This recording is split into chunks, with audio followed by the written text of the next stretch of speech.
हरि ओम। प्रार्थना श्लोक।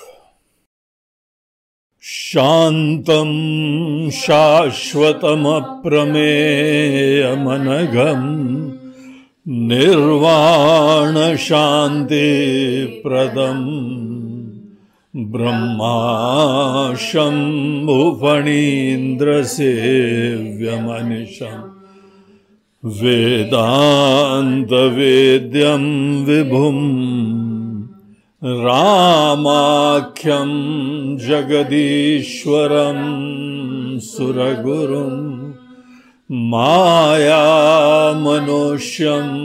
हरिं वन्देऽहं करुणाकरं रघुवरम् भूपालचूडामणिं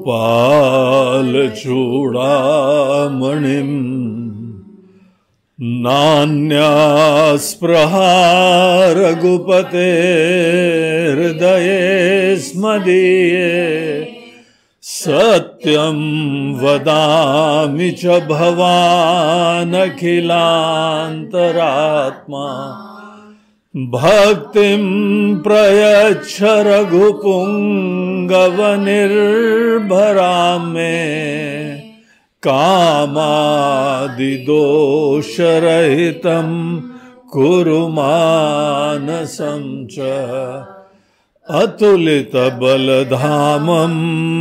हेमशैलाभदेहम् दनुजवनकृशानुं ज्ञानिनामग्रगण्यं सकलगुणनिधानं वानराणामधीशं रघुपतिप्रियभक्तं वातजातं नमामि। श्री राम जय जय राम, श्री राम जय जय राम, श्री राम जय जय राम, श्री राम जय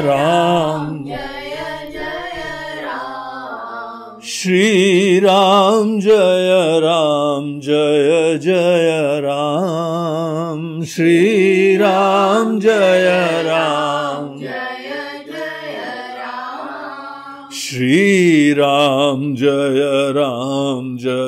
जय राम, श्री राम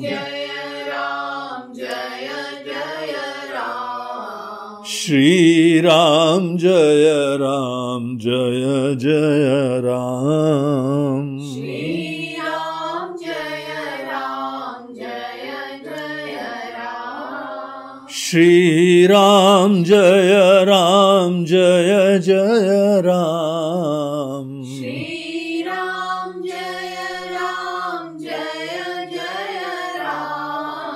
श्री राम जय जय राम, श्री राम जय जय राम, श्री राम जय जय राम, श्री राम जय जय राम, श्री राम जय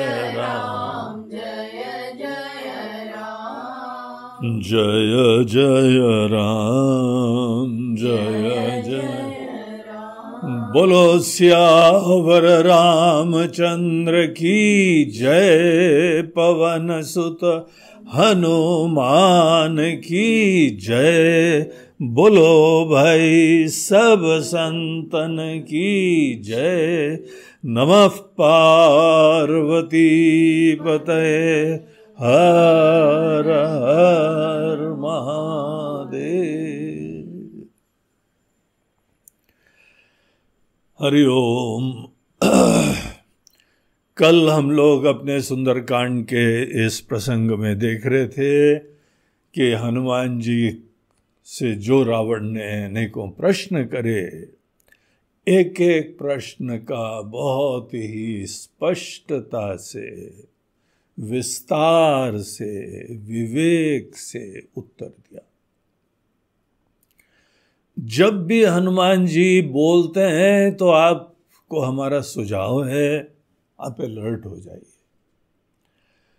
वाणी का प्रयोग कैसे करना चाहिए, कैसा संतुलन होता है, कैसी संवेदना होती है, कैसी आत्मीयता होती है,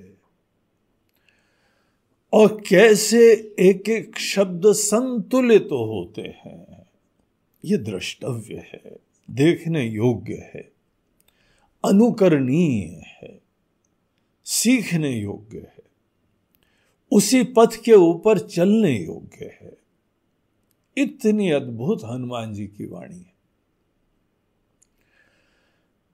तो जो जो प्रश्न करा सब ध्यान से सुन लिया और एक एक प्रश्न का ऐसा उत्तर दिया कि दिखाई पड़ता है कि इस व्यक्ति के हृदय में राम जी बसते हैं।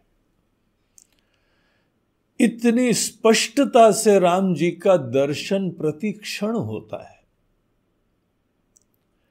और ये सबसे बढ़िया तरीके से समझाया जा सकता है अगर आप थोड़ी देर अपने आप को उस पोजीशन में रख के देखें। आप क्या उत्तर देंगे? तब हमको पता लगता है कि हमारी मनस्थिति, हमारा सोच, हमारा जीवन दर्शन, हमारी प्राथमिकताएं, हमारी भावनाएं, इसका क्या प्रारूप होता है।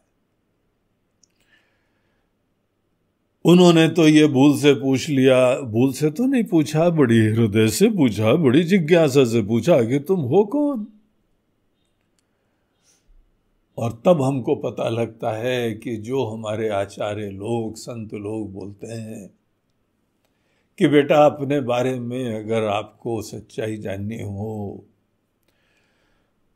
ये ही तरीका है परमात्मा के दर्शन का। आत्मा ही परमात्मा होती है। क्षेत्रज्ञं चापि माम विद्धि सर्व क्षेत्रेषु भारत। गीता का अध्याय 13वां। अर्जुन को भगवान बताते हैं कि अर्जुन, हम तुम्हारे हृदय में क्षेत्रज्ञ की तरीके से, जो सबको जान रहा है ना, जो सबको जानता है। कौन जानता है? तुम जानते हो कि तुम ही जान रहे हो। हमने ये देखा, हमने ये सुना, हमने ये प्रवचन भी सुन रहे हैं, और अब हम इस समय कंप्यूटर में देख रहे हैं, या टीवी में देख रहे हैं, या मोबाइल में देख रहे हैं। कौन देख रहा है? हम देख रहे हैं। कौन सुन रहा है? हम सुन रहे हैं। कौन समझ रहा है? थोड़ा थोड़ा हम समझ रहे हैं। तो ये जो हम सतत प्रयोग कर रहे हैं ना, इसी को जब गहराई से देखा जाता है, हम अपने लिए समय नहीं देते हैं। इतना ज्यादा बाहर के प्रपंच और बाहर के राग द्वेष, बाहर की उपलब्धियां ऐसे अभिनिवेश हो जाता है, ऑब्सेस्ड हो जाते हैं। और ये हमारी जो है मूल्यों की समस्त प्राथमिकताओं का यह स्वरूप होता है कि बाहर की कुछ उपलब्धियां कर ली तो अपने आप को शेर खां समझते हैं, हमने बहुत कुछ कर लिया। I am a very successful man बोलते हैं। जरा सोचो, तुम्हारे पूर्वज लोग, तुम्हारे शास्त्र बोल क्या रहे हैं। ये हम शब्द का प्रयोग क्या ऐसे करता, भोगता, मनता, क्षुद्र, आकांक्षी, अनेकों प्रकार की उपलब्धियों में रत, सतत बहिर्मुख, केवल बाहर की चीजें दिखाई पड़ती हैं। और ऐसी हवा, ऐसा अभिमान की बड़ों बड़ों के ऊपर टिप्पणी करते हैं, जजमेंटल हो जाते हैं। ये हमारी मनस्थिति। हमसे कोई पूछ ले कौन हो तुम, सच्चाई से देखना, इसकी तुलना करो। अगर अपने आप को इस पोजीशन में रखो और किसी ने पूछ लिया कि आप कौन हैं, किससे बल मिल रहा है आपको, ये प्रश्नों का उत्तर हम क्या देते हैं, आप क्या देते हैं, और हमारे परम आदरणीय, परम वंदनीय, प्रेरणास्पद हनुमान जी क्या कहते हैं। हनुमान जी जहां मैं की तरफ ध्यान ले जाते हैं, साक्षात परमात्मा दिखाई पड़ते हैं। और वो जो चिन्मयी सत्ता, सर्वज्ञ, सर्वशक्तिमान, ये हमारे अंदर अवेयरनेस का प्रतिक्षण विषय होना चाहिए। जब जब हम मैं शब्द का प्रयोग करें, उस समय हमारे अंदर इस चीज का संज्ञान होना चाहिए। अगर है तो हमारी निष्ठा परमात्मा के चरणों में है, तो हमारा ज्ञान स्पष्ट है, तब हमने गुरु के प्रति श्रद्धा का परिचय दिया है, शास्त्रों के प्रति श्रद्धा का परिचय दिया है। ऐसा ज्ञान होने के लिए ही हम शास्त्र और गुरु के प्रति श्रद्धा का परिचय देते हैं, उसी को श्रद्धा बोलते हैं। शास्त्रस्य गुरु वाक्यस्य सत्य बुद्ध्यावधारणा सा श्रद्धा कथिता सद्भिः यया वस्तु उपलभ्यते। उसको श्रद्धा कहते हैं, वो आपको दिखा देती है। अगर नहीं दिख रहा है ना, तो भ्रम में मत रहना कि हमारे अंदर बड़ी श्रद्धा है। तो वही श्रद्धा जो है ना, फलित नहीं हो रही है, काम की नहीं हो रही है। हनुमान जी जैसों को देखो, उन्होंने अपने गुरु के प्रति, उन्होंने अपने ही समस्त संतों के प्रति जिनसे ज्ञान मिला है, ऐसा ज्ञान मिला है कि हर पल हंसता मलकवत, ऐसे सतत हम भगवान को देख रहे हैं, परमात्मा को देख रहे हैं। तो रावण की तो पूछने की देरी थी, तुम कौन हो? हो गया हनुमान जी का अध्याय चालू, रामायण चालू हो गई, रामचरित चालू हो गया। हनुमान जी के प्रश्नों के उत्तर में ही तो रामचरितमानस है। पूरा भगवान के चरित्र का मान सरोवर वहां पे दिखाई पड़ता है। तो ये सब बताया, और जहां तक ये प्रश्न है किससे बल मिला, तो रावण, यही जो चिन्मयी सत्ता है, जिसकी अध्यक्षता मात्र में प्रकृति समस्त कार्य करा करती है। गीता में भगवान कृष्ण 9वें अध्याय में बोलते हैं, मया अध्यक्षेन प्रकृति ही सूयते सचराचरम। हम रहते हैं, हमारी सन्निधि मात्र में हमारी प्रकृति ऊर्जान्वित होती है, उसको सत्ता मिलती है, और वो समस्त प्रकार के कार्य संपन्न करती है। हम भी अगर कुछ कार्य कर रहे हैं तो डायरेक्ट कनेक्शन वही चिन्मयी सत्ता से है।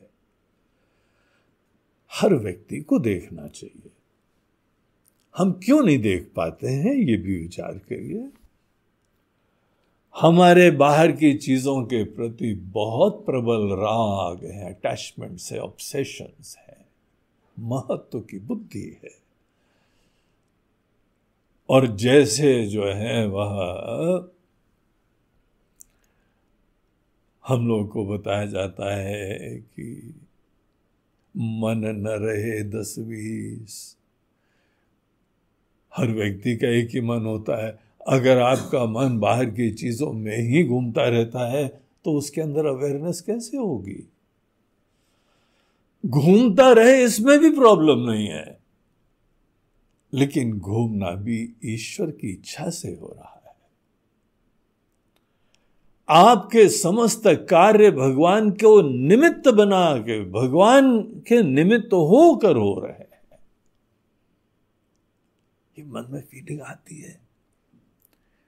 है तो भगवत स्मरण हो जाएगा।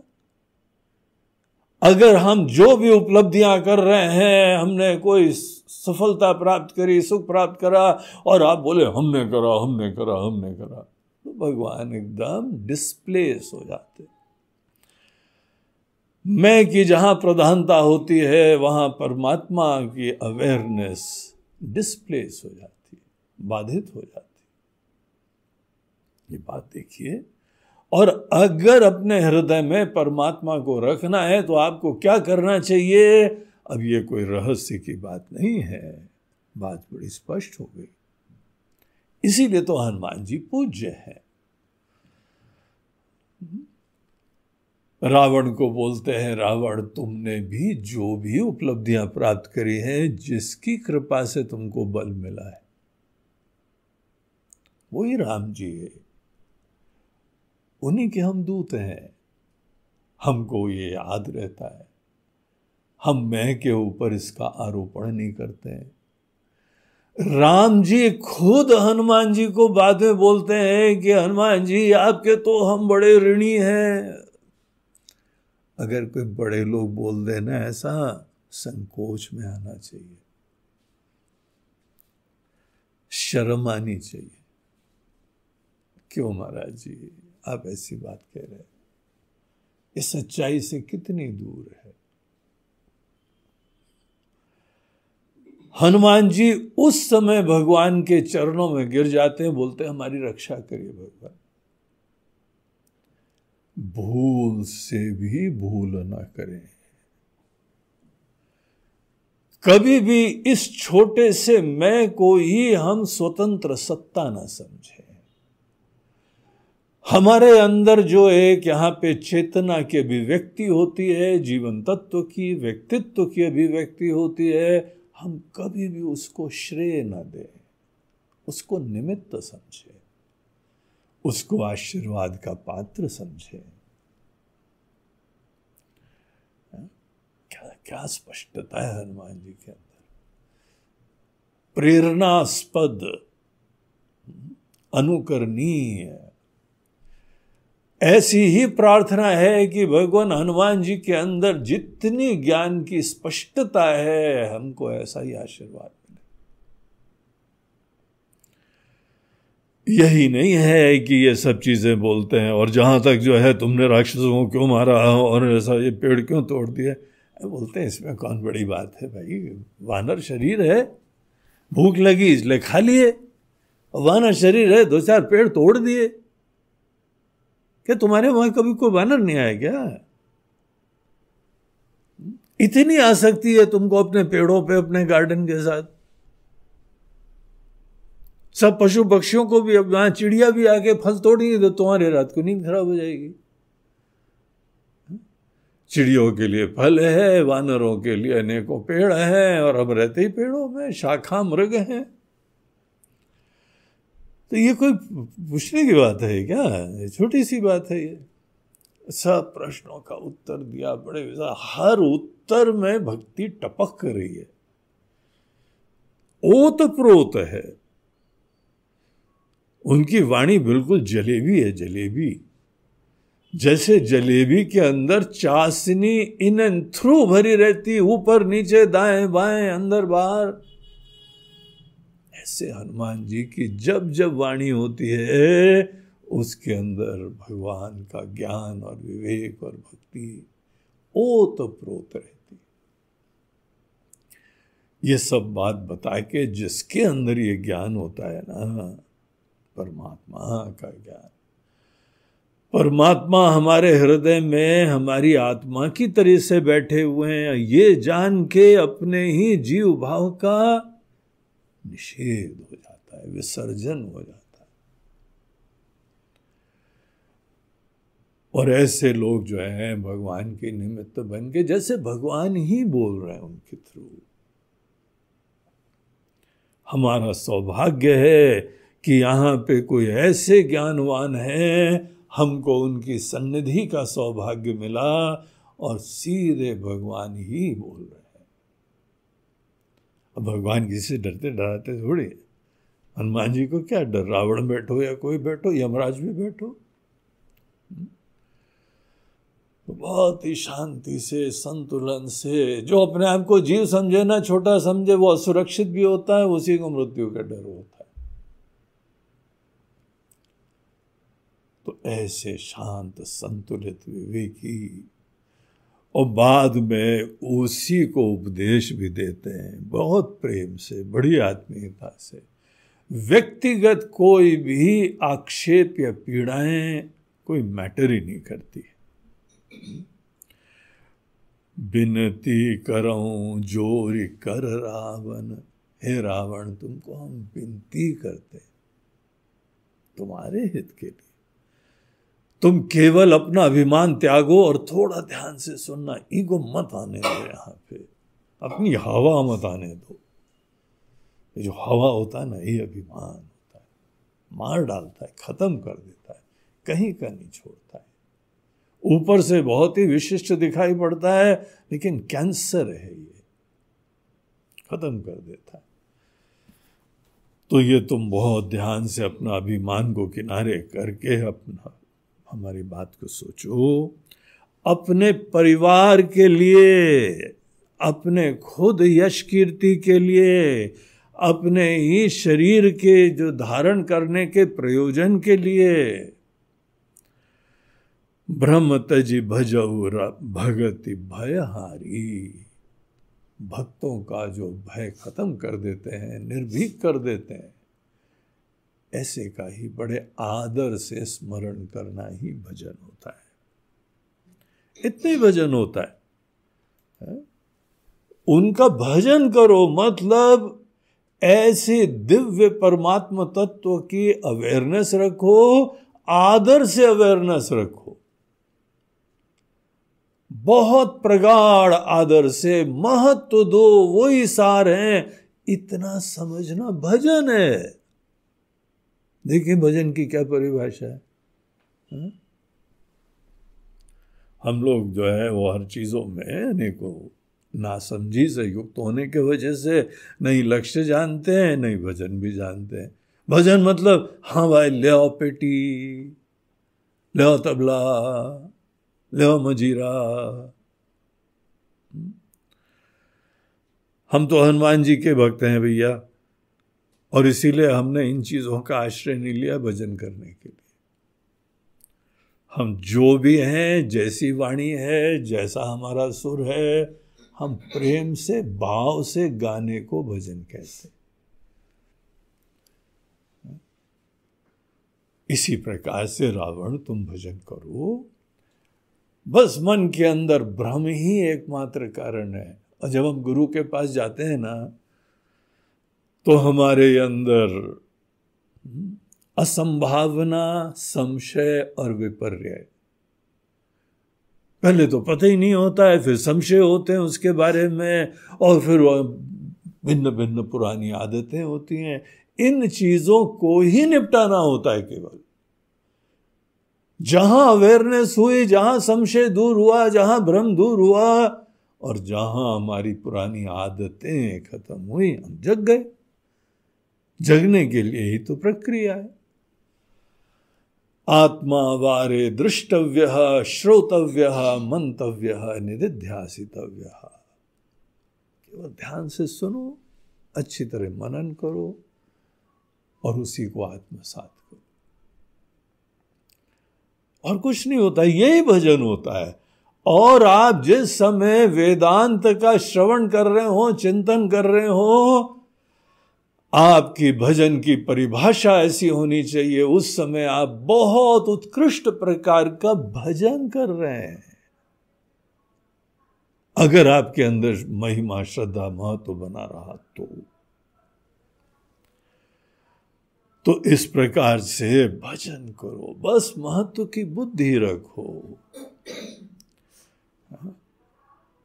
जिनके डर से डर भी डरता है वो राम जी हैं, जो पूरी दुनिया का भक्षण कर लेते हैं, बना भी देते हैं, स्थिति रखते हैं, खत्म कर देते हैं। ऐसे परमात्मा है, ऐसे परमात्मा तत्व है। जिस ईश्वर ने तुमको बनाया है, हम लोग देखो शुरुआत में अपने माता पिता का आदर करते हो नहीं करते हो? मातृदेवो भव पितृदेवो भव, तुम्हारे लिए साक्षात भगवान के रूप है, तुमको इस दुनिया में लाने के निमित्त है। केवल लाने के निमित्त नहीं है, वो यहाँ पे आए और उसके उपरांत तुम्हारा लालन पोषण करा। ऐसे क्षुद्र, ऐसे असमर्थ थे, हर चीजों के लिए, बीमारियों के लिए हम ससेप्टेबल थे। कैसे जो है वह रक्षा करी, देखभाल करी। तो माता पिता को भगवान का रूप देखना चाहिए। वही होते हैं जिनको अपना कोई स्वार्थ नहीं होता है, सदैव तो बेटा खुश रहो, सुखी रहो, सफल रहो। बड़ी विनम्रता से यही मात्र भावना रहती है उनके अंदर। ये एक हमारे जन्म के माता पिता है, पिछले जन्म के दूसरे थे, उसके पिछले जन्म के दूसरे थे, हमारे माता पिता के एक और माता पिता, उन माता पिता के एक और माता पिता, उन माता पिता के एक और माता पिता। आदि माता पिता कौन है? सबसे फर्स्ट माता जी और सबसे फर्स्ट पिताजी, वो वही परमात्मा है, वो वही भगवान है जो हर क्षण हमको बनाने के बाद हमारी रक्षा करते हैं, हम कर्म कर पाते हैं, हम सोच पाते हैं। ऐसे परमात्मा के अस्तित्व का विश्वास रखो और उनके प्रति प्रगाढ़ भक्ति आदर रखो। ये हम लोग का जीवन दर्शन है, ये वैदिक जीवन दर्शन है, ये सनातन धर्म का जीवन दर्शन है, ये हिंदू धर्म है। तो केवल जो है वो कट्टरवादी मत बनो, बस हम हिंदू हैं, हम हिंदू हैं। हिंदू मतलब ये जीवन दर्शन तो समझो। इस जीवन दर्शन को समझने मात्र में आत्मविसर्जन हो जाता है, छोटेपने की तिलांजलि हो जाती है, और इसी शरीर के अंदर एक बड़प्पन से युक्त व्यक्ति आ जाता है, उदात्त, सुरक्षित, धन्य। तो हनुमान जी जो है देखो ये सब प्रेरणा दे रहे हैं, रावण को हाथ जोड़ के बोल रहे हैं प्लीज तुम्हारा हित होगा भाई, क्यों नहीं ध्यान देते हो? प्रणत पाल रघुनायक करुणा सिंधु खरारी। वो प्रणत पाल हैं, कोई पाप अज्ञान गलतियां कर भी दी हो ना, जिस दिन भी जागो उस दिन सवेरा है और भगवान की शरण में जाओ। प्रणत पाल, वो तुम्हारी रक्षा करेगा, उसको बोलते हैं प्रणत पाल। जो हृदय से समर्पित होता है उसका पालन करते हैं। करुणा के सिंधु हैं, और जो भी उनकी शरण में जाता है, गए शरण परु राखे हैं तब अपराध बिसारी। तुमने कितनी बड़ी गलती कर दी हो, सब छोड़ दो, सब भूल जाएंगे तुम्हारी शरणागति के देख के। और यही हम लोगों को बाद में पता लगता है ना, राम जी लंका पहुंच गए, लंका पहुंचने के बाद फाइनली अंगद को एक बार और भेजा, अंगद को रावण के पास भेजा। तो अंगद ने पूछा भगवान बताइए हमारा मिशन ऑब्जेक्टिव क्या है, क्या करें हम वहां जाके? तो राम जी ने उसको बहुत ही वो प्रसिद्ध वाक्य है ये बताया कि काज हमार तासु हित होई, हमारा काम भी हो जाए, क्योंकि हमारा काम हमारी एक और परम भक्त की रक्षा ही है, शरणागत की रक्षा ही है, सीता जी की रक्षा है। यद्यपि वो हमारी पत्नी है, लेकिन हमारा उससे बैर नहीं है। हमको पता है उसके मन के अंदर एक विकार है, उसके वजह से बैर हो रहा है, तो उसका भी हित हो जाए।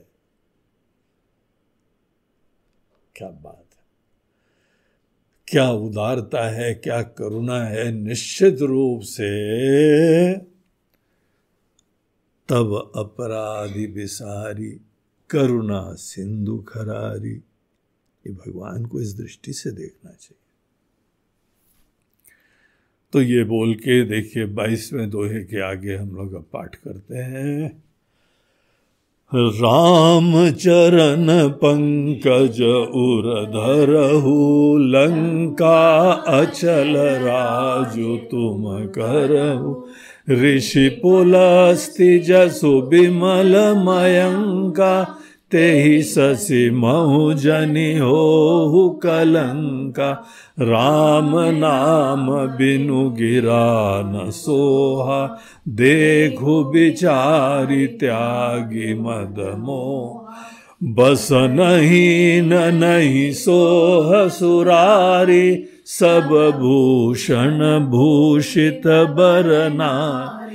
राम विमुख संपत्ति प्रभुताई, जाय रही पाई बिनु पाई। सजल मूल जिन सरत न दाही, बरस गए पुनि तबहि सुखाई। सुनु दस कंठ कहूँ पनरो, विमुख राम त्राता नहीं कोपी। शंकर सहत विष्णु अज तोहि, सकहि न राखि राम कर द्रोह। मोह मूल बहुसूल प्रद, त्याग उत्तम अभिमान। भजहु राम रघुनायक, कृपा सिंधु भगवान। सियावर रामचंद्र जय, पवन सुत हनुमान की जय। बोलो भाई सब संतन की जय।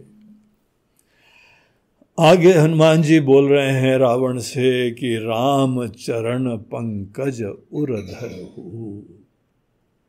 हे रावण, अपने हृदय में अपने हृदय में राम चरण पंकज, राम चरण रूपी कमल अपने हृदय में रखो। रावण, दुनिया के जो मालिक हैं, जिसने बनाया, जिसने तुमको बनाया, दुनिया बनाया, तुम्हारी उपलब्धियां हो रही हैं, उसको ध्यान में रखने की बात कर रहे हैं। केवल उनको हृदय में रखो। और अगर कोई व्यक्ति ईश्वर को हृदय में रखता है, उसके उपरांत उसके जीवन में सब कार्य सफल हो जाएंगे। हे रावण, लंका का राज्य भी उसके उपरांत तुम निष्कंटक रूप से करोगे। दुनिया की कोई शक्ति तुम्हारे राज्य में विघ्न नहीं उत्पन्न करेगी। ईश्वरीय सत्ता से विरोध तुम खुद अपने लिए विरोध क्रिएट करते हो, बाधा क्रिएट करते हो। कोई कार्य करोगे उसके अंदर बाधा होगी, क्योंकि तुम परमात्मा से कनेक्टेड ही नहीं हो। अब जैसे आप इस बात को समझने के लिए देखिए, कोई हम देश में गए, अब वहां की गवर्नमेंट है, चला रही है, लोगों ने एक व्यवस्था बनाई है, एक शासन बनाया है, और शासक लोग हैं उसका संचालन कर रहे हैं। हम वहां पे जाएं तो हमारे लिए मिनिमम रिक्वायरमेंट है कि वहां की व्यवस्था, वहां के अनेकों जो भी मूल्य है, नियम है, को पालन करना चाहिए। हम कहीं पर भी जाएं, अब बाकी बाहर के देशों में जो है ना, इतनी स्वच्छता होती है कि आप रोड पे चलते हुए कहीं कागज का टुकड़ा भी फेंक देना तो दंड भी देना पड़ता है, और दंड छोटा मोटा नहीं। सिंगापुर वगैरह जाओ तो $50। $50 का मतलब क्या होता है? ये सिंगापुर का $1 में कितने रुपए होते हैं, जरा एक्सचेंज करके देख लेना। फिर मत बोलना अरे हमने तो पन्नी फेंकी थी ना, तो बोला कि कोई हीरा जवाहरात थोड़ी फेंकते हो, पन्नी फेंकते हो ना। हम एक बार यूके में घूम रहे थे, तो हमने भूल से एक चॉकलेट का छोटा सा टुकड़ा किसी ने हमको दिया, थे गुरुजी मुंह चूसते रहिए। और ठीक है, मुंह मीठा कर रहे थे, वो चॉकलेट खाई और फेंक दिया। तो हमारे वही जो होस्ट थे पीछे चल रहे थे, उठाया और आके हमको उन्होंने आदर सहित दिया पन्नी, चॉकलेट का जो है कागज। बोला गुरुजी आपको कुछ गिर गया है। गिर गया? बोला यहाँ पे बाहर मत फेंकिएगा, आप कृपया अंदर रखिए, बाकी अन्यथा आप तो हमारे हैं गेस्ट, और आप बाहर फेंकेंगे तो हमको यहाँ पे अपनी तरफ से फोकट में जबरदस्ती इतने पाउंड देने पड़ेंगे। तो एकदम आदमी को संकोच लगा कि भाई यहाँ आए हैं तो यहाँ के नियम से चलना पड़ेगा। ये दुनिया में आए हो, दुनिया में जिसका नियम चल रहा है, कौन स्वामी है और प्रति क्षण आशीर्वाद ही दे रहा है, इतनी सुंदर दुनिया बनाई है, हम ऐसे परमात्मा का ध्यान रख के जीवन नहीं जी सकते हैं क्या?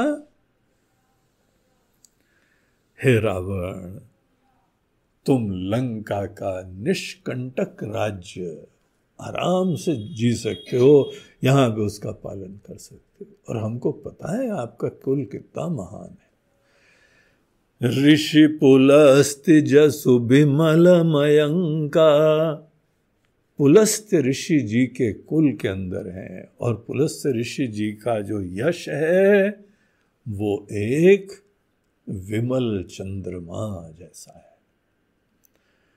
चंद्रमा कैसे देदीप्यमान होता है अंधकार में, वैसे मयंका, मयंक चंद्रमा का एक नाम है। तो जैसे यहां पे रात को चंद्रमा चमकता है पूरे अंधियारी रात्रि में, और कैसा सुंदर लगता है। पुलस्त्य ऋषि जी का हम लोग जीवन में यश देखें, आपके पूर्वज हैं, वो आपके ही पितृ लोग हैं, उनका इतना विमल यश है, उस परिवार के हैं आप रावण। ते ही शशि महु जनि हो कलंका, ऐसे शशि के लिए दूसरा चंद्रमा का नाम शशि। चंद्रमा को शशि कहा जाता है क्योंकि आप उसको ध्यान से देखिए ना, उसके अंदर जो ब्लैक पूरा एक शैडो सी होती है, ध्यान से देखना, ऐसा लगता है कि खरगोश है, दो कान खड़े हुए हैं और नीचे खरगोश बैठा हुआ है। ऐसे हमारे मनीषी लोग जो है, नेचर प्रेमी थे, कितने सेंसिटिव थे, कितने कवि हृदय के थे। चंद्रमा को देख के जिसके अंक में, जिसके हृदय में शश विराजमान है, वो शशि है। इतना जो है महान कुल, पुलस्त्य ऋषि जी का कुल, और वहां पे तुम जो हो, उस शशि के लिए कलंक मत बनो। सीधे मुंह पे सत्यम वद, हितम वद, उसके कल्याण की बात निर्भीकता से बोलने के समय ये नहीं, सच्चाई बोलने के समय कि झूठ बोलने से काम चल जाए, उसको प्रिय है ना, उसको अच्छा लगता है। अरे क्या ईगो फुलफिलमेंट प्रदान होता है? मूर्ख है, अज्ञानी है, वो केवल तुम ईगो फुलफिलमेंट करके सुख दे रहे हो। सत्य बताओ, तुम भी नहीं बताओगे तो कौन बताएगा? सत्यम वद, हितम वद, मितम वद। कम से कम शब्दों में बताओ, सीधे बताओ, स्ट्रेट फॉरवर्ड बताओ। और प्रियम वद, अच्छा भी लगे उसको। तो बड़े आदर से हाथ जोड़ के विनीत भाव से रावण को बोल रहे हैं, रावण इतनी भूल हो गई तुमसे, तुम अपने जीवन की यात्रा में ईश्वर को भूल गए और मैं को ही प्रधान, अभिमान को, अहंकार को तुमने प्रधान कर लिया। मैं कर रहा हूं, मैं कर रहा हूं। बस इसका करेक्शन कर लो। ये भूल जो हो गई है इसको सुधार लो और सतत ईश्वर के कृपा के पात्र हो तुम। ये चीज ध्यान में रखो, सब ठीक हो जाएगा। इतने मात्र से सब दोष खत्म हो जाएंगे, सच्चाई से, हृदय से। राम नाम बिनु गिरा न सोहा, बगैर ईश्वर के अवेयरनेस के, बगैर ईश्वर की चर्चा के। इतने महान, इतने कृपा निधान, इतने आशीर्वाद दे रहे हैं। कभी कभी सोचो तुम क्या डिजर्व करते हैं हमारा? इतनी कृपा मिली है। एक पिक्चर देखने के लिए आपको जेब से जो है ना 1500 रुपए खर्चना कर पड़ते हैं, तब जाके पिक्चर देखते हो। ये दुनिया का शो देखने के लिए किसी ने आपको फ्री पास दे रखा है? महिमा नहीं उसकी है कि ग्रांटेड ले लेते हो, ध्यान ही नहीं देते हो किसी ने दिया है। तो ऐसे ईश्वर का गुणगान गाओ, जबान से उनका नाम लो, राम नाम की चर्चा करते रहो। दुनिया देखो तो राम का स्मरण करो, बस स्मरण करो, अवेयरनेस रखो। बाकी जो आनंद तुमको लेना लो, खाना पीना, घूमना फिरना, जो करना है करो, लेकिन इसके पीछे अवेयरनेस रखो। दिया परमात्मा ने है, जीवन वो दे रहे हैं, देखने का शक्ति सामर्थ्य दे रहे हैं। हमने 2-4 हाथ मारे इधर उधर और सफलता हो गई, तो किसने करा है? बगैर राम नाम के गिरा न सोहा। गिरा अर्थात वाणी। वाणी जो है वो कभी शोभा नहीं प्राप्त करती है बगैर राम नाम के। इसीलिए तुम तो आदत बना लो। ये सच्चाई है जीवन की। आस्तिक लोग तो बड़े खुश हो ही जाएंगे, तुम राम नाम की चर्चा करोगे, भगवान की कृपा है। लो वाह भाई, तुम कहां से कहां पहुंच गए? अरे भगवान की कृपा है। तो आपके बड़े बुजुर्ग हों, आपके पूर्वज हों, आपके पितरों हों, आपके माता पिता हों और संत लोग हों, वो तो बहुत खुश हो जाएंगे आपसे। और अगर महाराज जी नास्तिक लोग होंगे तो नॉन बिलीवर्स, एथीस्ट, वो हो जाएंगे। उनको भी आपके कन्विक्शंस का परिचय मिल जाएगा। उनको भी दिख जाएगा कि ईश्वर के प्रति भक्ति के वजह से इंसान कितना अच्छा हो जाता है। शायद उसको भी प्रेरणा मिल जाए। हमने तो भगवान को सोचना, भगवान का स्मरण कोई भिन्न ही भाव से करते थे, ये तो इतने प्यार से करता है, इसके मन में प्यार भरा हुआ है, और कितना अच्छा इंसान है।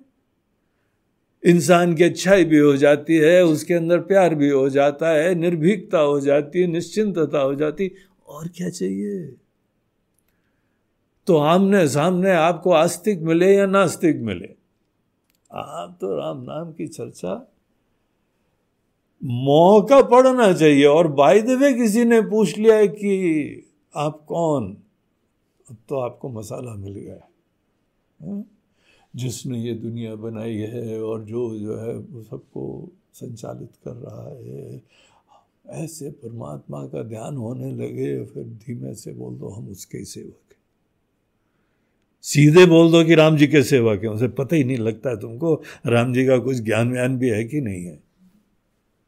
राम नाम लेते हुए पूरे परमात्मा के सब स्वरूप का स्मरण हो जाना चाहिए। बगैर राम नाम के कोई वाणी की शोभा नहीं है। बगैर राम नाम के बकरी की आवाज है, जानते हो ना बकरी की आवाज, मैं कुछ भी बोलो, कुछ करा तुमने, हाँ मैंने ये करा, मैंने वो करा, मैंने ये करा, मैं आगे करूंगा, मैं। तो ऐसे लोगों को बकरी का शरीर मिलेगा।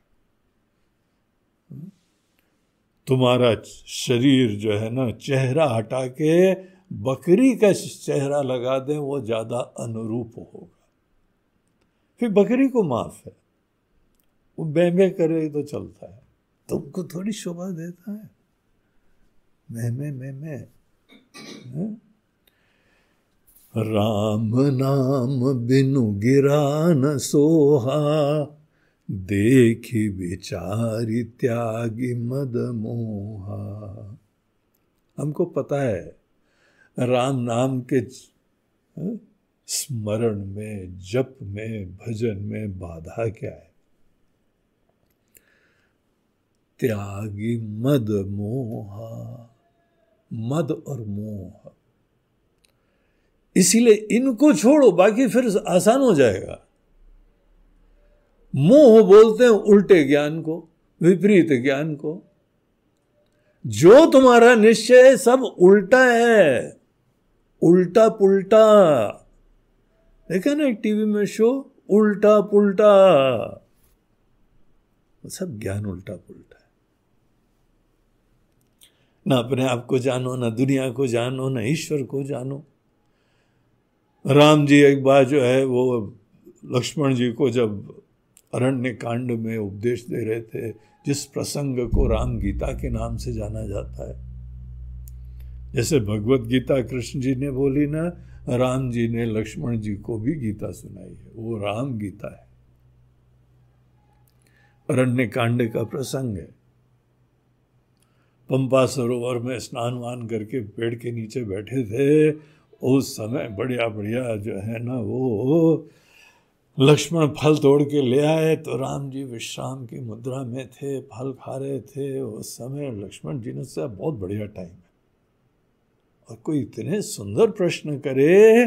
सब आध्यात्मिक चर्चाएं दोनों भाइयों में हुआ करती थी, प्रॉपर्टी के झगड़े थोड़ी होते थे। आजकल के भाई बैठे हो तो तुम्हारे हिस्से में उतना, हमारे हिस्से में उतना, और तुमने उतना ले लिया था, रिटर्न ही नहीं करा था, तुमको चेक दिया था, ध्यान है, कब वापस करोगे? बोले इरादा ही नहीं है वापस करने का, हम तुम्हारा सर फोड़ देंगे। बोला तो हमारा सर फोड़ोगे तुम्हारे पैर तोड़ देंगे। तो दो भाइयों की चर्चा हो रही है, वार्तालाप, और ये दो भाई आध्यात्मिक चर्चा करते। वहां पे लक्ष्मण जी ने पूछा कि हे प्रभु, जीव और ईश्वर में भेद क्या होता है? लक्ष्मण, उसको ही जीव कहते हैं जिसको अपने बारे में भी नहीं पता, भगवान के बारे में भी नहीं पता, और जगत के बारे में भी नहीं पता। कंफ्यूजन, कन्फाउंडेड, ऐसा जो है जिसके अंदर सब कंफ्यूजन है, विपरीत ज्ञान है, और जीवन जी रहा है, सूटेड बूटेड होके निकल रहा है। मिस्टर कंफ्यूजन आइए। फ्यूजन है, कन्फ्यूजन है सब चीजों का। उसके लिए संस्कृत में नाम होता है मोहा। ये मोहित है, उल्टा ज्ञान वाला, मिस्टर उल्टा पुल्टा। और उसी में हवा है। जो भी अपने आप को सोच रहे हो ना, मैंने ये करा, मैंने ये करा, मैंने वो करा, उसमें हवा, उसमें नशा है, इसको बोलते हैं मद। ये मद और मोह ही भगवत भजन के लिए बाधा होती है। अगर मद मोह छोड़ दिया तो भगवान के भजन के लिए कोई नहीं रोक सकता। स्वतः प्रेरणा हो जाएगी। और मदमोह होगा तो कोई कितना भी उपदेश देगा, प्रेरणा नहीं होगी। अभी देखो रावण को क्या होता है, पता लग जाएगा कि हनुमान जी की डायग्नोसिस सही थी कि नहीं थी। अगर मदमोह नहीं त्यागोगे, ये सब उपदेश भी नहीं समझ में आएंगे, और तुम भगवान की शरण में नहीं जाओगे, राम नाम की जो है वो महिमा नहीं गाओगे, ये सब होगा। इसीलिए बहुत प्रेम से उसका प्रॉब्लम जानते हुए, देखु विचारि त्यागी मद मोहा, मद और मोह त्याग करके विचार के करके देखो। बगैर विचारे हमारी बात मत ग्रहण करना। अंधविश्वासी भक्त बगैर विचार करके, हाँ सतवचन सतवचन सतवचन, हाँ ठीक है, समझे भी कुछ नहीं समझे, ठीक है हमको सर्टिफिकेट देते हो। एक जगह प्रवचन हम कर रहे थे तो ये बोलते हैं, हाँ महाराज जी सतवचन सतवचन। हमने बोला जाके दंडवत प्रणाम करना चाहिए आपको, आपने हमको सर्टिफिकेट दिया कि हम सतवचन बोल रहे हैं। आपने तो हमको हमारे गुरुदेव की याद दिला दी है। वो ही अधिकारी है दुनिया में बोलने के लिए कि हम सही बोल रहे हैं, हम सही पथ पे चल रहे हैं। और आपकी ये हवा हवाई है, हवा हवाई सही बोल रहे, सही बोल रहे। ठीक। मद मोहा क्या हवा में हो यार। कई बार जो है ना फेसबुक वगैरह में कुछ बढ़िया चीज शेयर करी तो कोई कमेंट्स आते, true, you are right Guru ji, you are right. हमारी इच्छा होती दंडवत प्रणाम कर रहे हैं। आपके प्रमाण पत्र के लिए हम बड़े आभारी हैं। आपने हमको ये दिखा दिया कि हम सही दिशा में चल रहे हैं। हम बड़े कृतज्ञ हैं, बड़े कृतार्थ हैं। आपकी बारंबार हम वंदना करते हैं, नमस्कार करते हैं। देखिए बोलने वाले को संकोच ही नहीं होता है। भगवान बोल रहे हो, बोलने के लिए बोलते हैं गुरु ब्रह्मा गुरु विष्णु गुरु देवो महेश्वर गुरु साक्षात पर ब्रह्म तस्मै श्री गुरुवे नमः। गुरु जी यू आर राइट। यार एक तरफ से बोलते हो कि गुरु जी साक्षात परमात्मा है, और फिर तुम परमात्मा को बोल रहे हो हाँ भगवान सही है, चलते रहो, सही चल रहे हो, हाँ? इसी दिशा में चलते रहो, आपका कल्याण होगा। परमात्मा को ऐसे बोला जाता है। गुरु को जो है ऐसे हैंडल करना चाहिए, आचरण करना चाहिए जैसे परमात्मा आपके लिए जीते जागते आ गए, तब आशीर्वाद मिलता है। एक सज्जन आए, गुरु जी आपको जो है बहुत बहुत हार्दिक शुभकामनाएं। बोला शुक्र है तुमने ये नहीं बोला, आपको बहुत बहुत आशीर्वाद। दृश्य से शिष्टाचार रखो। जो चीज संसारियों से, अज्ञानियों से, अपने मित्रों से बोलने वाली है, ये हर जगह थोड़ी फिट होता है। क्या तुम मंदिर में भगवान के पास जाके बोलते हो भगवान आपको गणेश चतुर्थी की हार्दिक शुभकामनाएं हैं, बोलते हो जाके? भगवान रामनवमी का हैप्पी बर्थडे, आपको जन्मदिन की शुभकामनाएं। अगर बोलते हो तो भगवान को, गुरु को तुम सामान्य व्यक्ति की तरह देखते हो। शिष्टाचार ये होता है, मर्यादा ये होती है कि जब बड़ों के पास जाएं उनको प्रणाम करके आशीर्वाद लेना चाहिए। महाराज जी आज गणेश चतुर्थी है, गणेश चतुर्थी बस आने वाली है, इसीलिए हमको उसकी याद आ रही है। तो गणेश चतुर्थी के समय महाराज जी इस शुभ पर्व पे आपके आशीर्वाद के हम आकांक्षी हैं। क्या मर्यादाएं होती हैं, तब पता लगता है कि तुम किस नजरों से देख रहे हो। ये गुरु जी हमको अच्छे लगते हैं, वो नहीं अच्छे लगते। अच्छा तुम गुरुओं के गुरु हो क्या? ये गुरु जी को तुमने प्रमाण पत्र दिया, वो गुरु जी को नहीं दिया। किस हवा में हो? हवा हवाई। तुमको शिष्टाचार नहीं है, तुमको मर्यादा नहीं है। तुम बड़े ज्ञानी हो, क्या पता है तुमको? अगर तुमको पता है तो तुम्हारे अहम का विसर्जन हो जाना चाहिए। अहम का विसर्जन हो जाए तब जाके तुमको जो है ज्ञान हुआ है। वो तो हुआ नहीं है, तो बड़े अभिमान में हो, मोह में हो, मद में रहते हो, नशे में रहते हो। छोटी मोटी उपलब्धि कर ली, एक घर चलाया नहीं जाता है और बीवी तो हैंडल कर ही नहीं जाती है ना। कब से भजन चालू करा है? महाराज जी जब से ये बीवी आई है, तब भगवान के शरण है तब से, क्योंकि और कोई शरण है ही नहीं हमारे। हम ही ने भेजी थी ऐसी बीवी को तुम्हारे पास, क्योंकि तुम्हारे जैसे लोग तभी भजन करेंगे, ऐसे करते ही नहीं।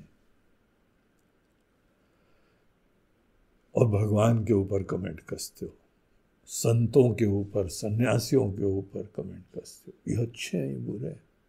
अरे यार किसी को तो छोड़ो ना अपने यार जजमेंटल बुद्धि से, कहीं तो सीखने की वृत्ति रखो।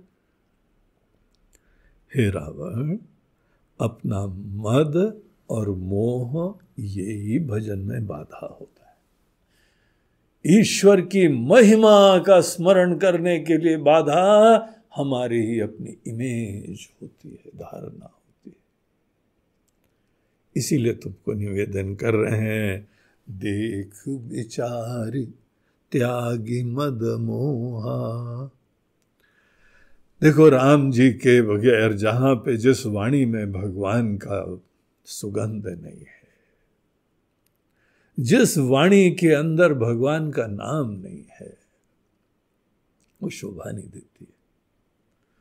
वाणी अपने आप में बहुत ही समर्थ होती है, सक्षम होती है, लेकिन भगवत विहीन वाणी कोई शोभायमान नहीं होती। एक दृष्टांत देते हैं, बसन हीन नहीं सोह पुरारी, सब भूषण भूषित बर नारी।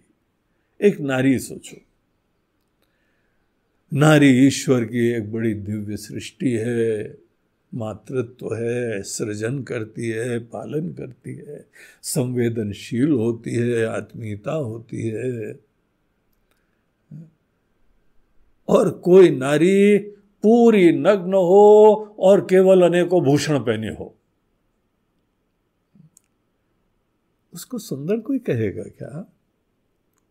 वो नारी को भी सुंदर नहीं लगती, खुद भी अपने आप को जो है वो प्रेजेंटेबल नहीं समझती। जैसे कोई नारी बगैर किसी वेशभूषा के बसनहीन, तो वस्त्र विहीन, और सब भूषण भूषित, दुनिया भर के आभूषण पहनी हुई है।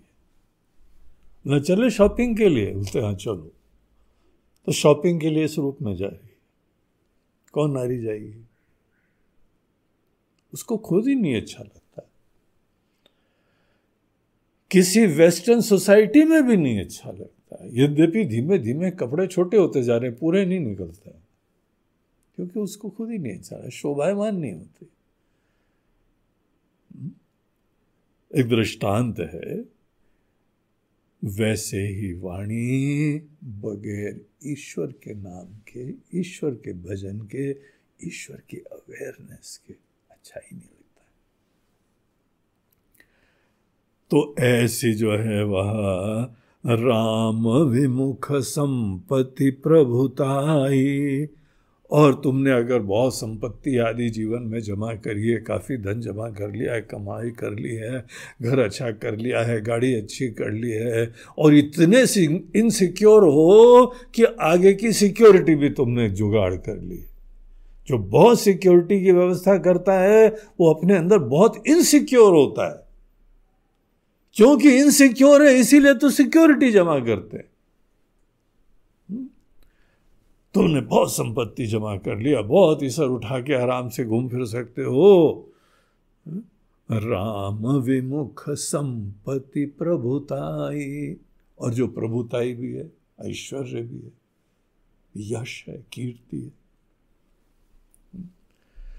यश कीर्ति बगैर भगवान के, राम जी से विमुख हो, पता ही नहीं है भगवान के बारे में, मैं की ख्याति गाते रहते हो। तुमको यश चाहिए, तुमको कीर्ति चाहिए, तुमको ऐश्वर्य चाहिए, तुमको प्रसिद्धि चाहिए, कभी ये सोचा कि भगवान को चाहिए? भगवान से विमुख हो तो। जो ऐसे व्यक्ति होते हैं, और दुनिया में कितने सारे लोग ऐसे ही हैं। राम विमुख संपत्ति प्रभुताई, जाई रही पाई बिनु पाई। उसकी तो हालत यह है कि नहीं पाने के बराबर ही है, पाई बिनु पाई। तुमने पा लिया तो भी एज दो कुछ नहीं पाया है तुमने। सजल मूल जिन सरतिन सरितन नाही, बरस गए पुनि तब ही सुखाई।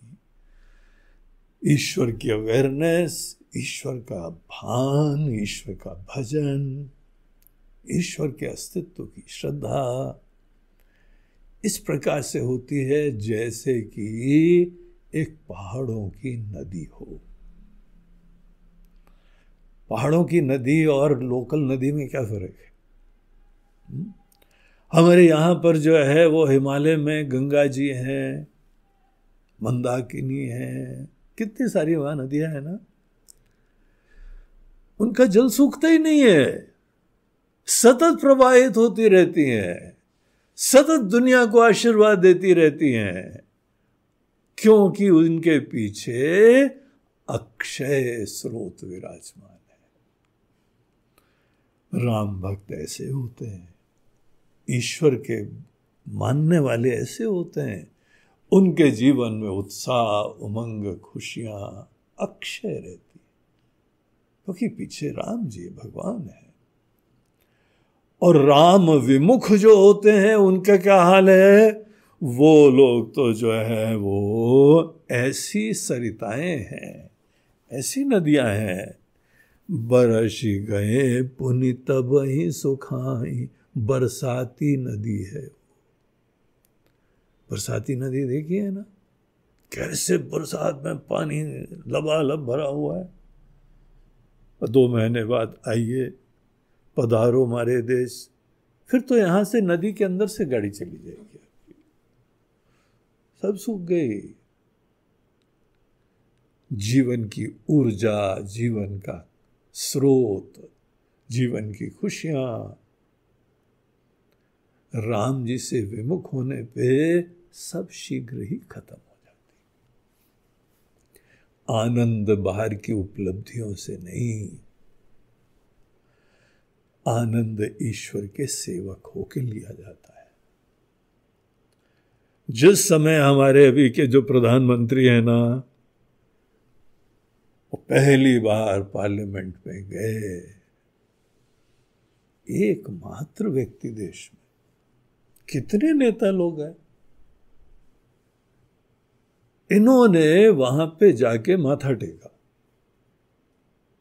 अब बहुत लोग माथा टेकेंगे क्योंकि बाकी अकल नहीं आती है, देखा देखी में करने वाले लोग हैं, और देखा देखी में भी कितने कर पाते हैं, उनको भी मद मोह त्यागना पड़ता है, हवा त्यागनी पड़ती है। इनके लिए कोई दृष्टांत नहीं था, अंतः प्रेरणा से, अपनी आस्थाओं से, और यही एकमात्र प्रधानमंत्री जिन्होंने अपने आप को प्रधान सेवक बोला है। हमारा काम सेवा करना है, हम स्वामी नहीं हैं, स्वामी तो भगवान है। हमारी प्रजा स्वामी कह लो, हम आप सबके सेवक हैं। ये सोच टोटली इंडिजिनस है, भारतीय है। ये यहाँ की संस्कृति की सुगंध है, ये यहाँ की अस्मिता, यहाँ की माटी, ये उसके मूल्य है। और बाकी सब नहीं करते हैं, पता लगता है कि हम लोग कितना दूर पहुंच गए हैं। अपनी संस्कृति, अपने जीवन दर्शन से हमारे लीडर लोग भी कितना दूर पहुंच गए, विचार ही नहीं आता है किसी को। वो भक्त हैं, हम लोग ये नहीं कहते हैं कि वो बहुत ही सब ब्रह्मज्ञानी हो गए, सब कुछ कर लिया, धर लिया। बड़ी विनम्रता से कोशिश करते हैं, इस दिशा में अवेयरनेस रखते हैं, जो कि बहुत अद्भुत चीज है। और हनुमान जी की तरह कभी थकते ही नहीं है। कौन है लीडर जो पिछले 20 साल से एक दिन ऑफ नहीं लिया है? यहां पर जो है हमको छुट्टी पे जाना, शांति चाहिए, शांति चाहिए, शांति चाहिए। महाराज जी थोड़ा ज्यादा रुके, यहां ज्यादा शांति है। हम तो शांति के पिपासु हैं। आंदो आंदो आंदो। ये देश के लीडर हैं, जीते जागते इंसान हैं, छुट्टी नहीं चाहिए, क्योंकि वो सतत भगवान की सेवा करते हैं। जो ईश्वर से विमुख होता है वो बरसाती नदी होती है। कुछ मौसम प्रलोभन आते हैं, थोड़ी बहुत उपलब्धियां, भोग विलास, खुशियां, बड़े नाच लेंगे, गा लेंगे, सब कर लेंगे, उसके बाद फिर नदी सूख गई। अब क्या करें? आज कोई गाना लगाओ, जरा नाच लेंगे फिर से। अंदर से तो नाच आता नहीं, अंदर से तो गाना आता नहीं है, अंदर से खुशियां ही नहीं आती, शांति नहीं आती। शांति ढूंढ रहे हैं, इधर उधर जा रहे हैं। चलो वहां चले, वहां थोड़ी मिलेगी, यहां जाए, यहां भी थोड़ी थोड़ी मिलती है। क्या? अरे शांति, कुछ और नहीं बोल रहे हैं हम। हमारे तो ड्राई स्टेट है, हमारे वहां तो मिलती नहीं है, इसीलिए हमको जाना पड़ता है कहीं पे, तो मिलती है वहां पे। भक्त लोगों ने ऐसा अक्षय स्रोत ढूंढ लिया है, वो नदी हिमालय की नदी जैसी है, कभी नहीं सूखती। कितना अच्छा दृष्टांत है एक ज्ञानी और अज्ञानियों के लिए। एक भक्त और जो है वह कोई हवाई वालों के लिए। कोई हवाई वालों को देखो, अभिमानियों को देखो, मद मोह वालों को देखो, उनके जीवन में उत्साह झोंके आते हैं परिस्थिति से। सतत मन भरा नहीं रहता है आनंद से, खुशी से, शांति से, धन्यता से भर जाए। ये भजन का प्रयोजन होता है। इसका हमको क्लैरिटी तो होनी चाहिए ना, भक्त किसको बोलते हैं, क्या भक्ति का प्रयोजन होता है? हमको ऐसा धन्य कृतार्थ कर देना। चलो कुछ नहीं है तो तुम कभी कभी कर लो, मौसमी भी चलेगा, लेकिन लक्ष्य रखो कि अंततः हमको जब भक्ति का आशीर्वाद मिल जाएगा, जब प्रेम हृदय में परमात्मा के लिए जग जाएगा, उसका मतलब क्या होता है? रावण को सत्संग मिल रहा है, रावण के वहां दरबार में हनुमान जी खड़े हुए ये बातें बता रहे हैं। हम लोग को तो ऐसा लग रहा है कि किसी जो है ना वट वृक्ष के नीचे कोई गुरुदेव बैठे हुए हम लोग को उपदेश दे रहे हैं। ऐसे हनुमान जी रमते हैं भगवान में। रावण खड़ा हो या कोई खड़ा हो, विचार तो देखो, उदात्त दिव्य। सुनु 10 कंठ कहूं पनरोपी, विमुख राम त्राता नहीं कोपी। हे दशकंठ, हे दशमुख, हे दशानन, ये आप हमारी बात सुनिए। मैं प्रतिज्ञा करके कहता हूं, कहा हूं पन रूपी, प्राण लेके, प्रतिज्ञा करके। इतना जो है वह सत्य वचन है। विमुख राम त्राता नहीं कोपी। नहीं, हमारे तो देवता है, हमारे भगवान है, हम तो उनके पास चले जाएंगे, राम जी का नहीं करेंगे। अरे बुद्धू, राम कोई देवताओं की तरह से नहीं है, वो देवादि देव हैं, वो ईश्वर हैं। सब देवता जिसके अधीन होते हैं वो राम जी होते हैं। सब देवता जिसकी आज्ञा का पालन करते हैं वो राम जी होते हैं। तो ऐसे ईश्वर, ऐसे देवताओं के भी स्वामी, तुम्हारे कुल देवता होंगे, तुम्हारे अपने इष्ट देवता होंगे, कोई भी देवता हो, स्थान देवता होते हैं, ग्राम देवता होते हैं। हमारे देवता अच्छे हैं, हम तो उन्हीं के पूजा कर लेते हैं। जग जाओ, जग जाओ, समझो क्या तुम जीवन जी रहे हो। ये देवता किसके विधान के अंतर्गत जीते हैं, कभी सोचा? तुम्हारे कुल देवता भी हो, तुम्हारे कुल देवता देवता बनने योग्य किसके आशीर्वाद से बने हैं, सोचा है कभी? जो समस्त देवताओं के देव हैं, ब्रह्मा विष्णु महेश भी जिनके अधीन हैं। ब्रह्मा विष्णु महेश 3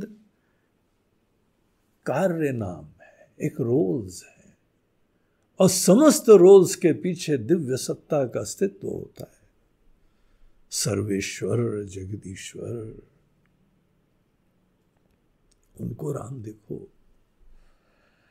जो राम जी से विमुख है उसका कोई त्राता नहीं होता है, कोई उसको बेड़ा पार करने वाला नहीं होता है। ये बात समझो। विमुख राम त्राता नहीं कोपी, कोई भी नहीं है दुनिया में। शंकर सहस विष्णु अजतो ही। अनेकों जो है देवताओं के बड़े दिव्य अभिव्यक्तियों का नाम लेते हैं। देखिए, ये बात समझने की है, एक अभिव्यक्ति होती है, एक अव्यक्त सत्ता होती है, एक मैनिफेस्टेड कॉन्शियसनेस होती है, एक अनमैनिफेस्ट डिविनिटी होती है। मैनिफेस्टेड कॉन्शियसनेस सदैव लिमिटेड होती है, और वो जो अनमैनिफेस्ट चिन्मय सत्ता होती है उसके अधीन होती है। और ये जो भी दिव्य अभिव्यक्तियां होती हैं वो सदैव अपनी जड़ों से जुड़ी रहती है, उसी परमात्मा के अधीन होती है। और तुम वही राम जी के विमुख हो, उसका ज्ञान ही नहीं है, ऐसे मद मोह में पड़े हुए, हवा में पड़े हुए। तुम्हारे लिए कोई सेवियर नहीं होने वाला है। राम जी की अवेयरनेस रखो, राम जी की महिमा ध्यान में रखो, फिर उसके उपरांत सब देवता लोग तुमको आशीर्वाद देंगे। शंकर सहस विष्णु अजतो ही। तो भले हजारों शंकर, सहस हजारों शंकर, वो शंकर जो केवल एक डिपार्टमेंट संभालते हैं, उन शंकर की बात हो रही है। हजारों शंकर, हजारों विष्णु, हजारों ब्रह्मा, ये सहस शब्द विशेषण सबके साथ जाता है। सकहि न राखी राम कर द्रोही। राम जी का जो द्रोह करता है ना, उनसे विरोध रखता है, कोई तुम्हारी रक्षा नहीं करेंगे। ये जीवन की सत्य समझो। मोह मूल बहुसूल प्रदा, त्याग उत्तम अभिमान। रावण अपना अभिमान अज्ञान से उपजा हुआ, अपनी विशिष्टता की ही बदबू से युक्त हुआ। तुम जानते हो तुम कितने छोटे हो, कितने असुरक्षित हो, और इसमें ही हवा, थोड़ी उपलब्धि कर ली तो इसी में तो हवा में हो। तुम्हारी अकल ही बदल गई, तुम्हारा संतुलन बिगड़ गया, तुम्हारा शिष्टाचार खत्म हो गया, तुम्हारी मर्यादाएं खत्म हो गई। इस प्रकार से तुम हवा में हो। इसी को अभिमान बोलते हैं। जो अपनी महिमा को ही इतना ग्लोरीफाई करता है, विशिष्ट समझता है, इस अभिमान की वजह से ये मोह का मूल होता है। मोह सुना ना, उल्टा ज्ञान। उल्टा ज्ञान का मूल अभिमान के प्रति महत्व होता है। वो हमको बनाए रखता है इसी में, और ये बहुत पीड़ाएं देता है। अगर दुखी हो, अगर अशांत हो ना, शांति ढूंढने वाले अशांत होते क्यों हो तुम? तुम्हारे हृदय में तो परमानंद स्वरूप भगवान बैठे हुए हैं, कैसे तुम्हारे अंदर अशांति आ जाती है? क्योंकि अभिमान है। अभिमान ही मन को अशांति देता है, अनेकों मोह की जड़ होता है। बहुसूल प्रद, चुभता रहता है, ये चुभाता रहता है। अभिमान दिखता नहीं है, लेकिन इस प्रकार से ही जो है समझा जाता है। तो अपना तजहु मां तम अभिमान, ये अंधकार रूपी अभिमान, अज्ञानी अभिमान, इसको छोड़ो। और हे रावण, भजहु राम रघुनायक, कृपा सिंधु भगवान। अभिमान किनारे कर दिया तो भजन के लिए तुमको कोई प्रॉब्लम नहीं आएगी। इसीलिए हम लोगों की परंपरा में जब हम लोगों को ज्ञान लेना होता है ना, तो आगे चल के बढ़ के शरणागति करनी पड़ती है। गुरु का उपसदन करना, गुरु के पास आगे बढ़ के जाना। अभिमान को त्यागने के बाद ही हो पाता है। सब लोग नहीं जा पाते, क्योंकि बहुत हवा में होते हैं। जिनके अंदर विनम्रता होती है, निरभिमानता होती है, वही लोग तो जा पाते हैं। तो इस अभिमान को रावण त्यागो और भजहु राम रघुनायक। रघुकुल के नायक श्री राम, कृपा के सिंधु वो भगवान, उनका ही तुम भजन करो। आदर से स्मरण ही भजन है। अब देखो यहाँ पे रावण सोच रहा होगा, यार मैंने क्या पूछ लिया कि प्रवचन सुनने को मिल रहा है? हाँ? हमने तो केवल जो है 4 प्रश्न करे थे, तुम कौन हो, कौन बल दे रहा है, और ये ऐसा क्यों मार दिया तुमने, और पेड़ क्यों तोड़ दिए, ये तो हमने बड़े ऑब्वियस क्वेश्चन पूछे थे। ये तो उन्हीं प्रश्नों में से क्या क्या निकाल के मार, आज तो हमको प्रवचन वर्षों बाद सुनने को मिला है। रावण को कौन प्रवचन सुना है?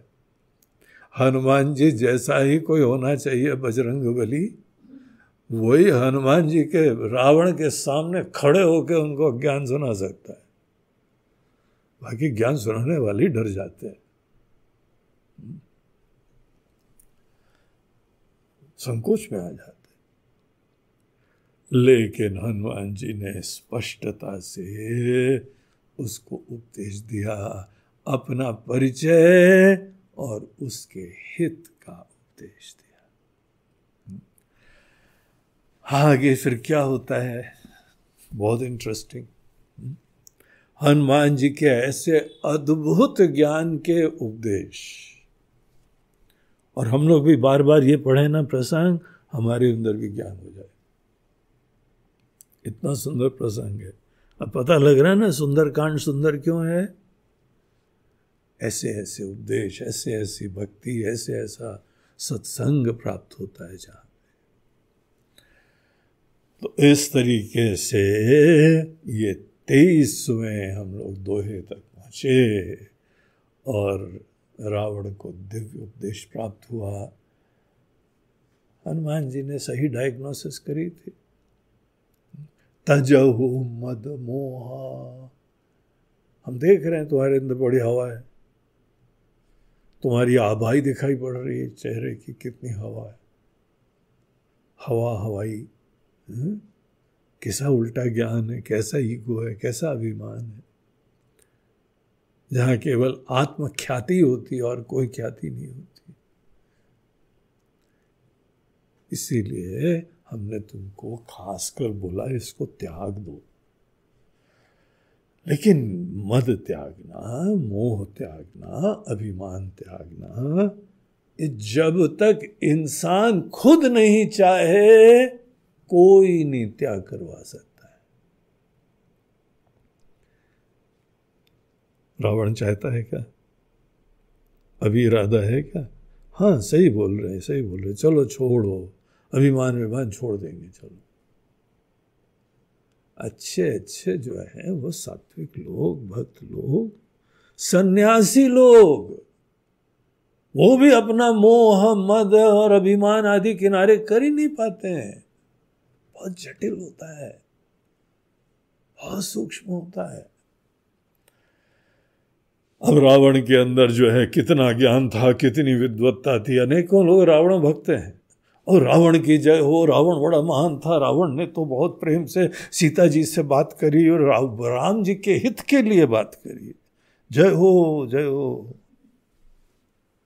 ऐसे भी सैंपल लोग हैं देश में। अनेकों जगह रावण के गांव में तो, रावण का गांव भी है, वहां पे तो उनको कभी जलाया नहीं जाता है। दशहरे में उस गांव में कभी रावण को जलाया नहीं जाता, तो बेचारा। तो इस तरह के लोग हैं। रावण की दृष्टि क्या है? रामायण में क्या लिखा है? गोस्वामी तुलसीदास जी महाराज संत शिरोमणि, उन्होंने क्या लिखा हुआ है, वो चीज फिर हम लोग कल देखेंगे। श्री राम जय जय राम, श्री राम श्री राम जय जय राम, श्री राम जय जय राम, श्री राम जय जय राम, श्री राम जय राम, श्री राम जय जय राम, श्री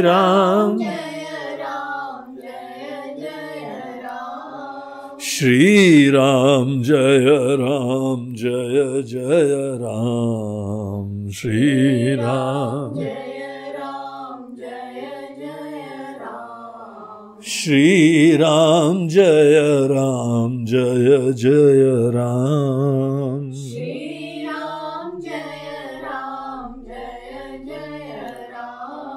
श्री राम जय राम, श्री राम जय जय राम,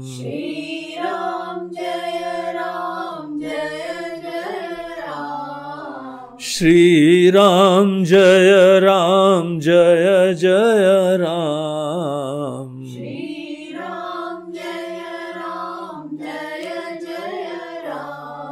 श्री राम जय राम, श्री राम जय जय राम, श्री राम जय राम, जय जय राम, जय जय राम, बोलो सियावर रामचंद्र की जय। पवन सुत हनुमान की जय। बोलो भाई सब संतन जय। नमः पार्वती पते हर हर महादेव। नर्मदे हर। बोलो गंगा मैया की जय। हरि ओम। आज का हम लोग का ये प्रवचन प्रायोजित करा गया है एक इंदौर के सज्जन के द्वारा। इंदौर के अर्चित गर्ग जी। अर्चित गर्ग की पत्नी पूजा गर्ग का आज जन्मदिन है, तो वो अपनी पत्नी के ही कल्याण के लिए ईश्वर से प्रार्थना करने के भाव से ईश्वर का आशीर्वाद उनके परिवार को, उनकी पत्नी को खूब मिले, इसके लिए ही इस संकल्प से इस ज्ञान यज्ञ में ये आहुति दे रहे हैं। हमारी भी जो है पूजा गर्ग को बहुत बहुत शुभकामनाएं। जन्मदिन के बहुत आशीर्वाद। जन्मदिन जब होता है तो हमारे शरीर, हमारा जीव भाव सूर्य देवता की एक परिक्रमा पूरी कर ली। और हम सब लोगों को जो है ना 100 परिक्रमाएं मिलती हैं मैक्सिमम। 1 साल लगता है एक परिक्रमा करने में। सूर्य देवता क्या परिक्रमा करके फिर सितंबर माह में आ गई हैं, और ये परिक्रमा पूरी हुई।